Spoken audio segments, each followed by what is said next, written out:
gente vai dar sequência ao conteúdo, né, com o capítulo 12, as defesas do nosso corpo. Como nós vimos, nós estamos algumas doenças que estão relacionadas à água, né? E hoje a gente vai entender um pouquinho como o nosso corpo se defende dessas doenças. Faço a pergunta: vocês já ouviram falar? Vocês sabem como o nosso corpo, o que o nosso corpo faz? Qual o mecanismo? Quem é o responsável pela defesa do nosso corpo contra as doenças?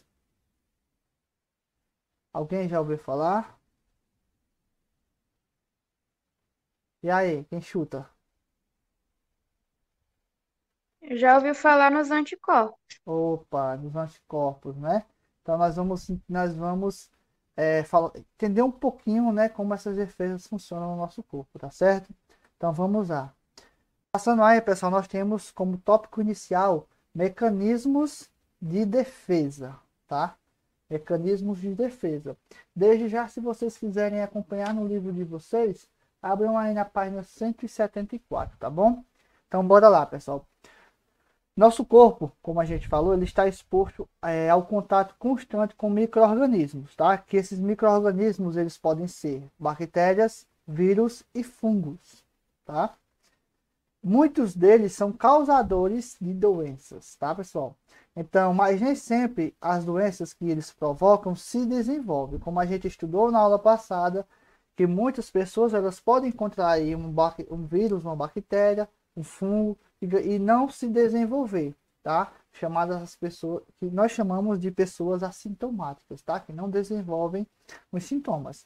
Então, nosso organismo ele dispõe de um complexo de defesa, como a gente já citou. E esse complexo de defesa é o nosso sistema imunitário, tá? O nosso sistema imunológico, tá? Ele é formado por alguns mecanismos de defesa que, ao atuar em conjunto, em geral, constituem-se, em barreiras que conseguem neutralizar a ação de agentes infecciosos, tá, pessoal? Então, o responsável pela defesa do nosso corpo é o nosso sistema imunitário, tá? E ele vai atuar em conjunto, constituindo algumas barreiras para neutralizar esses agentes, tá? Então, esses mecanismos, eles podem ser de dois tipos, ó. Os primários, ou chamados também de inatos, tá? E secundários, e também chamados de adquiridos, tá? Então, ó, as defesas imunitárias primárias ou inatas, observem isso, viu? Elas estão presentes no corpo humano desde o nascimento e são as primeiras barreiras que os elementos estranhos encontram ao tentar penetrar o nosso corpo. Então, o que são as defesas imunitárias ou primárias? Aliás, as defesas imunitárias primárias ou inatas são as primeiras barreiras que os corpos estranhos encontram ao tentar penetrar o nosso corpo. E ela está conosco desde o nosso nascimento, desde os primeiros dias de vida do ser humano, tá? Então, sua função, pessoal, é qual? Qual a sua função? É dificultar a passagem desses elementos, tá? As respostas que essas barreiras dão aos agressores são imediatas e não são específicas, isto é, são as mesmas para quaisquer elementos estranhos ao nosso corpo. O que isso quer dizer, pessoal? Quer dizer o seguinte, que todo corpo estranho que entra em contato com o nosso organismo, independentemente do que seja, ele vai ser atacado, tá? Por esse mecanismo de defesa. Pode ser uma doença, digamos, abre aspas, leve, né? Uma doença, abre aspas, pequena, como pode ser também uma doença de grande porte, que o sistema imunológico vai atacar da mesma maneira, tá? Então vamos observar essa imagem aqui, pessoal. O que a imagem fala? A presença de pus, né, na garganta, mais especificamente nas tonsilas, é sinal de ação de organismos contra a invasão de elementos patogênicos, tá? Então esse pus aqui, pessoal, nada mais, nada menos como resultado da guerra entre os anticorpos e os micro-organismos. Então, a morte deles faz com que crie esse pus, tá? Então, ali é nosso sistema de defesa atacando aqueles micro-organismos, tá certo? Vamos conhecer, pessoal, alguns tipos de barreiras inatas, tá? Barreiras que estão conosco desde o nosso nascimento, tá? Quais são elas? O suco gástrico, o muco, a microbiota intestinal, a pele, a saliva e lágrima e a inflamação. Vamos falar um pouquinho sobre cada um deles. Qual é a função do suco gástrico? Ele é produzido no estômago, né? Aquele líquidozinho lá que vai dissolver, né, os alimentos. Faz parte do processo digestório. Então, ó, seu caráter ácido limita, tá? O ácido limita a multiplicação de muitos micro-organismos que podem estar presentes nos alimentos. Então, sempre, como eu já citei, é essencial que nós lavemos bem nossos alimentos. Porém, digamos que vá dentro desses alimentos algum micro-organismo. Então, o suco gástrico ele vai ter essa função de limitar, né, a multiplicação, ou seja, vai tentar diminuir, fazer com que aquele micro-organismo ele não se multiplique ali no nosso estômago, tá? Então, o muco, pessoal, o muco ele recobre as mucosas e bloqueia elementos estranhos no corpo, né? Esses mucos que tem no nosso corpo, ele vai fazer com que essas mucosas ela vai bloquear esses elementos, tá? Então, nós temos também a microbiota intestinal. O que é isso, pessoal? Ó, diz aqui, ó, que nos intestinos existe uma comunidade de bactérias benéficas. Olha só, no nosso corpo tem bactérias benéficas, né? Que vão, qual a função dessas bactérias? Ó, elas competem, são organismos que vão competir com os micro-organismos patogênicos. O que é organismo patogênico? Organismo que causa doenças, tá? E vão impedir que eles se instalem no corpo. Então, esses rapazinhos, essas bactérias benéficas, elas vão brigar, né? Vão lutar com esses micro-organismos patogênicos e impedir que eles se instalem no nosso corpo, tá? Nós temos também a pele, pessoal. A pele, cadê? Ela é considerada... Só um minuto. A pele, pessoal, ela é considerada uma das principais barreiras contra os invasores. Por quê? Porque ela possui o que nós chamamos de queratina, tá? Que essa queratina é uma substância do grupo das proteínas produzidas pela pele, tá?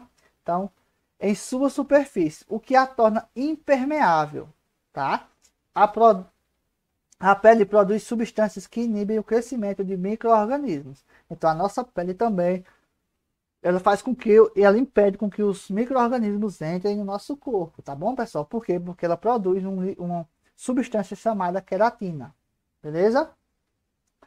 Saliva e lágrima. Então, a saliva e a lágrima ela contém enzimas e anticorpos. Vamos para cá. O que é um anticorpo? É uma substância de defesa do corpo presente no sangue. Se eu perguntasse na prova, o que é anticorpo? Aí vocês iam responder. É uma substância de defesa do corpo presente no sangue, né? E ela é capaz, pessoal, de reconhecer partes específicas de antígenos. Deixa eu passar aqui para terminar o texto. De antígenos de agentes que possam ser estranhos ao organismo, atacando-os e inibindo a sua ação. Então, como eu já citei, os anticorpos eles vão atacar os corpos estranhos, tá bom? Nós temos aí, pessoal, também a inflamação, tá? O que caracteriza a inflamação? Ela é caracterizada por vermelhidão. Então, eu acredito que quando você tem uma parte do corpo, pronto, você leva um corte, né? Um corte na sua mão. Então, se você parar para observar, a primeira coisa que vai acontecer é ao redor dele ficar vermelho, tá? Então, é uma característica da inflamação, tá? Pode ocorrer inchaço, temperatura elevada e dor, né? Causadas pelos mecanismos de combate a elementos agressores do organismo. Então, como eu já citei, micro-organismos ou corpos estranhos, tá bom? Então, pessoal, nós temos também, nós falamos um pouquinho sobre as defesas imunitárias primárias ou inatas. Agora, nós vamos falar sobre as defesas imunitárias secundárias ou adquiridas, né? Adquiridas. O que são essas defesas adquiridas, pessoal? Elas são anticorpos produzidos pelo sistema imunitário como resposta específica aos agentes infecciosos, antígenos. Ó, agentes que causam infecção são chamados de antígenos, tá? Caso aconteça uma falha na barreira primária, então um corte na pele pode permitir a entrada de bactérias nesse ferimento, por exemplo. Então esse mecanismo ele não tem ação imediata, tá? Isto é, há um tempo entre a invasão do antígeno e a resposta imunitária que o organismo desencadeia para combater. O que isso aqui quer dizer, pessoal? Quer dizer o seguinte, ó, que o nosso sistema imunológico, imunitário, ele vai combater qualquer corpo estranho, qualquer elemento que ele entre no nosso sistema, tá? Então, quando ele não consegue, geralmente são utilizados, a gente vai ver um pouquinho mais à frente, são utilizados elementos que vai fazer com que o corpo desenvolva mais anticorpos, tá? É justamente o que está citando aqui, ó.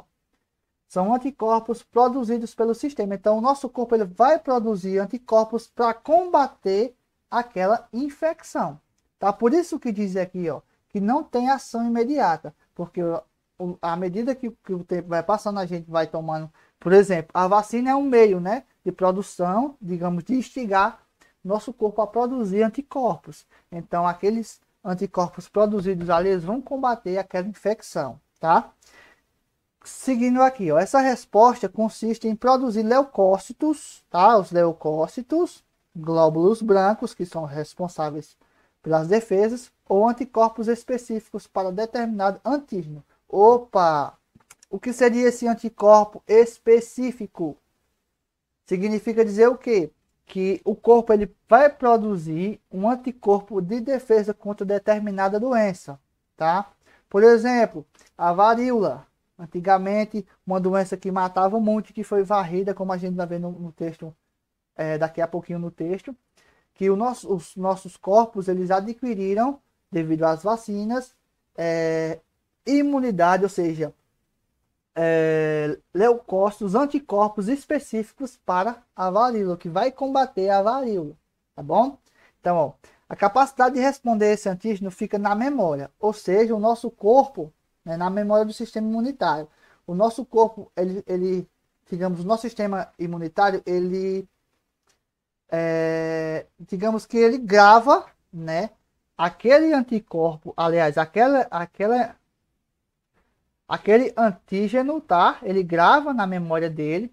Aí, quando esse antígeno entra em contato com o corpo, então ele produz, aliás, os anticorpos vão atingir ele, vão atacar ele. Tá certo? Por quê? Porque ele tá lá na memória dele, do sistema imunitário, que aquele anticorpo ali, ele já entrou em contato com o corpo e é necessário que haja o combate, tá bom?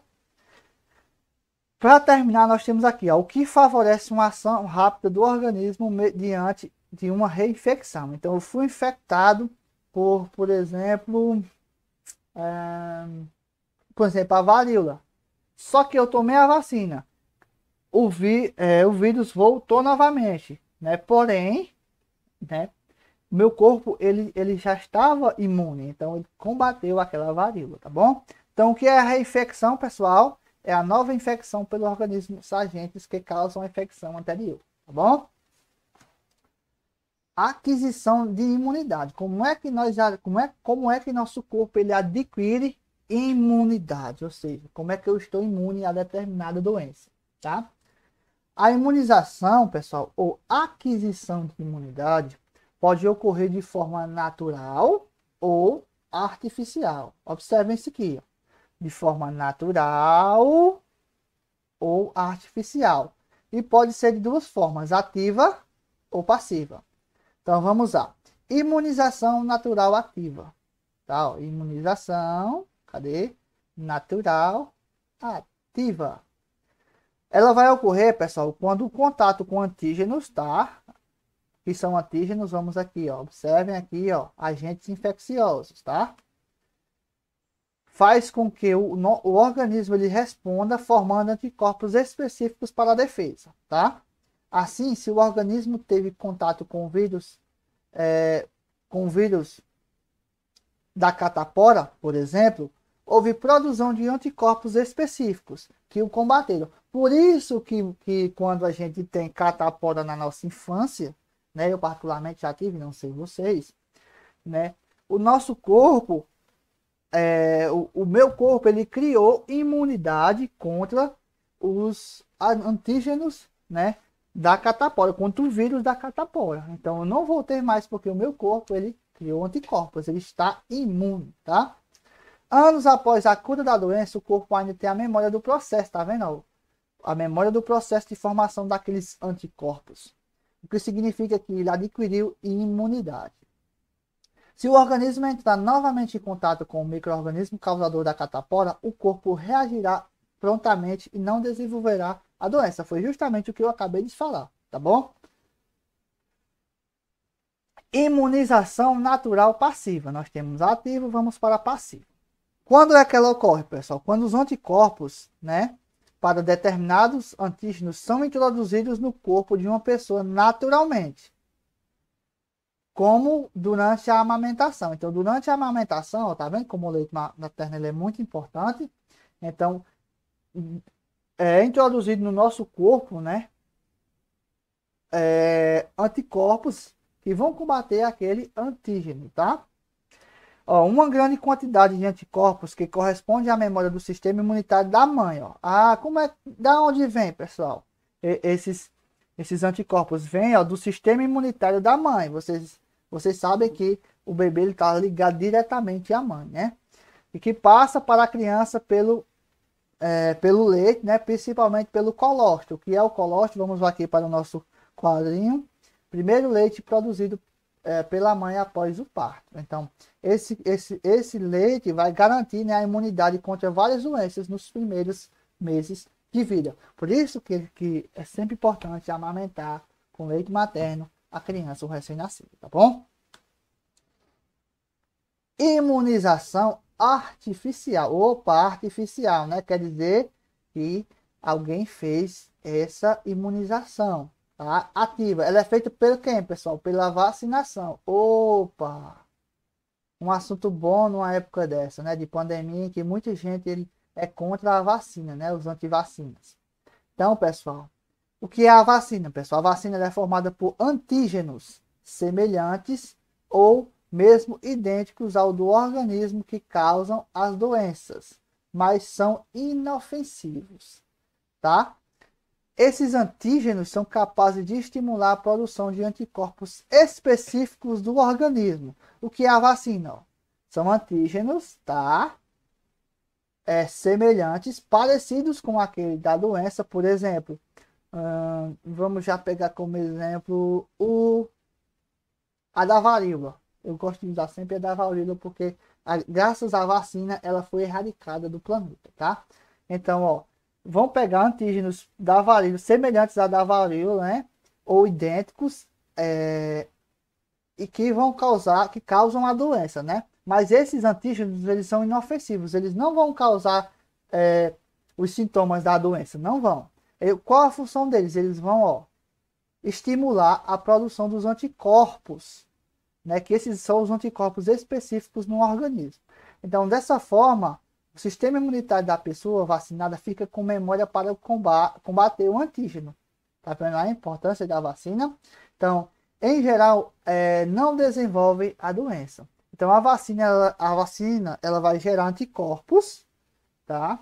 Que vão ficar gravados na memória do sistema imunitário, como eu já citei.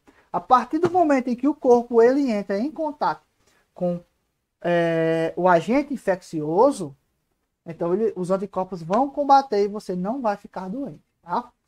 Então, ó, a vacinação deve começar no nascimento e se prolongar por toda a vida. As secretarias de saúde costumam disponibilizar vacinas específicas para cada idade. Então, sempre vai vir campanhas de vacina e a gente sempre tem que estar se vacinando de acordo com a campanha e a idade que a gente tiver, tá? Então, que são aplicadas gratuitamente. Quem é que aplica, pessoal, essas vacinas? O SUS. O tão amado SUS que é tão criticado, né? Mas o SUS, tudo é de graça, tá, pessoal? Pelos centros de saúde. Existe um calendário básico de imunização que deve ser seguido e há campanhas de vacinação promovidas pelo Ministério da Saúde. Então, pessoal, como a gente acabou de citar, então a imunização artificial ativa é feita pela vacina. Então vejam como é importante a vacinação, tá bom?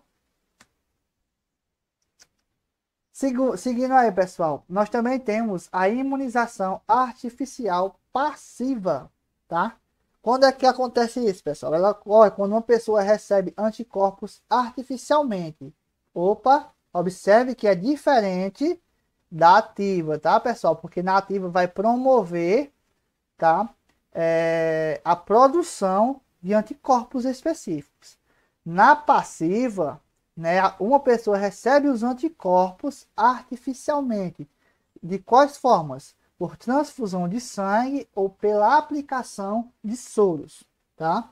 Então, esse tipo, pessoal, de imunização se faz necessário quando o corpo é exposto a micro-organismos ou toxinas, que vão produzir um efeito muito rápido no corpo do ser humano, tá?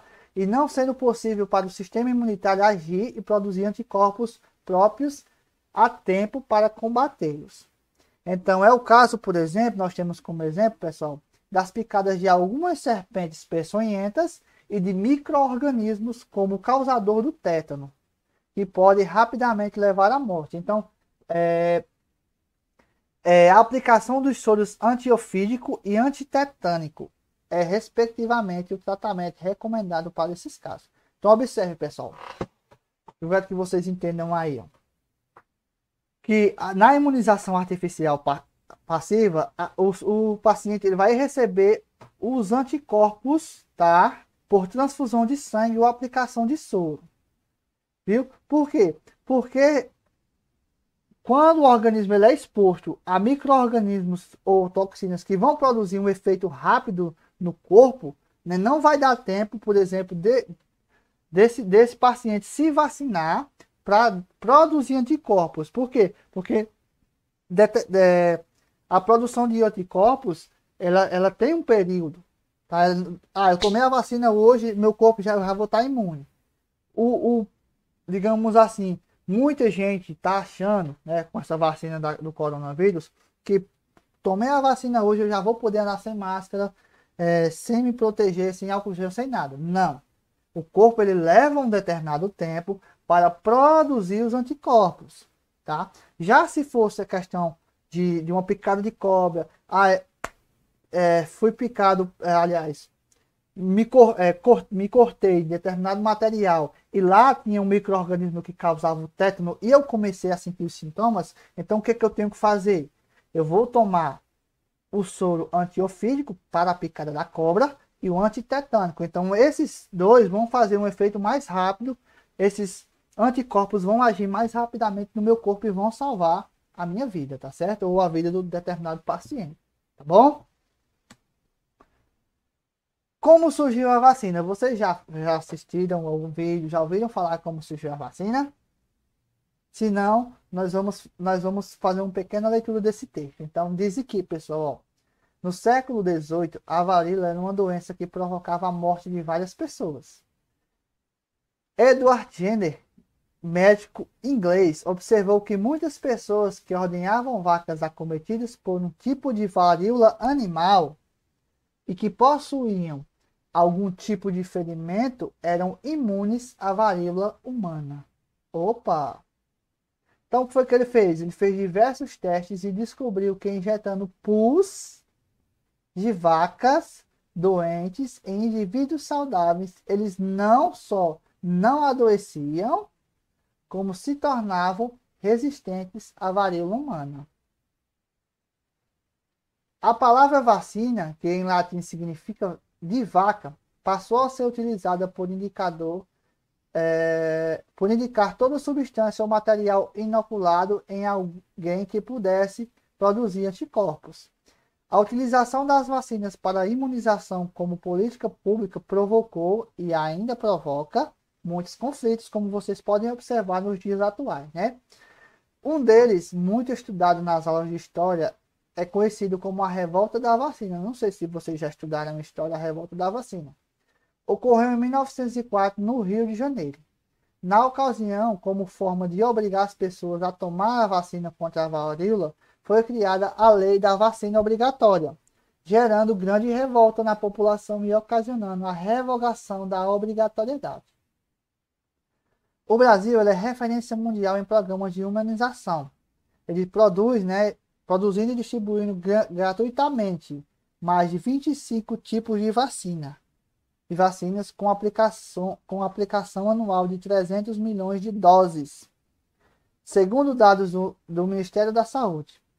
Internamente, as vacinas são produzidas pela Fundação Oswaldo Cruz e pelo Instituto Butantan. Tá bom, pessoal? Então vejam aí como foi, né, um pouquinho da história da vacina e desde o início da história do início da fabricação da primeira vacina, e ela vai gerando, ela provoca muitos conflitos, porque muitas pessoas ainda temem, ainda não querem, ainda não acreditam, né, que podem salvar suas vidas a partir de uma vacinação, tá certo? A vacinação da população, pessoal, evita a ocorrência de epidemias, tá? E pandemias, além de apresentar vantagens econômicas, pois geralmente é mais barato prevenir do que tratar uma doença. As campanhas de vacinação contra a poliomielite, por exemplo, possibilitam o total controle da doença no Brasil. A varíola foi banida do mundo, ou seja, não existe mais no mundo, em razão da vacinação, certo? Por fim, pessoal, nós temos aí em pratos limpos, para a gente encerrar o tópico de hoje. É possível evitar a gripe? Só quero que vocês lembrem uma coisa, pessoal. Não existe medicamentos para vírus, tá? Então, aliás, não é nem assim, não é nem dessa forma, mas a pessoa não existe medicamento para vírus, tá? Então, a gripe, pessoal, ela é uma doença que pode trazer prejuízo à vida das pessoas, que muitas vezes precisam faltar às aulas e ao trabalho. Além disso, ela pode causar complicações respiratórias que resultam em internações hospitalares e até em morte. Então, os hábitos de higiene da população e a imunização contra o vírus influenza, causador da doença, podem reduzir a propagação da gripe. Então, aqui, pessoal, estão algumas das orientações que a gente deve tomar, né, para evitar a propagação da gripe. Só lembrando, pessoal, que, como eu falei antes, não existe medicamento, remédio, por exemplo, eu vou tomar um comprimido para gripe. Aqueles medicamentos, eles servem apenas para minimizar, tá, os sintomas. De que maneira que nós podemos ficar com saúde bem através de uma determinada doença? Apenas com a vacina. Por quê? Porque o nosso corpo ele vai produzir anticorpos. E esse vírus entrando em contato com o nosso corpo, os anticorpos irão combater, tá? Então não vai ter nenhum remédio para combater esses vírus, tá bom, pessoal? Beleza? Remédios assim, como eu já citei, comprimidos, tá bom? Ou xarope, alguma coisa do tipo. Apenas, como eu já citei, essas formas que a gente viu do início da aula até o fim, tá bom?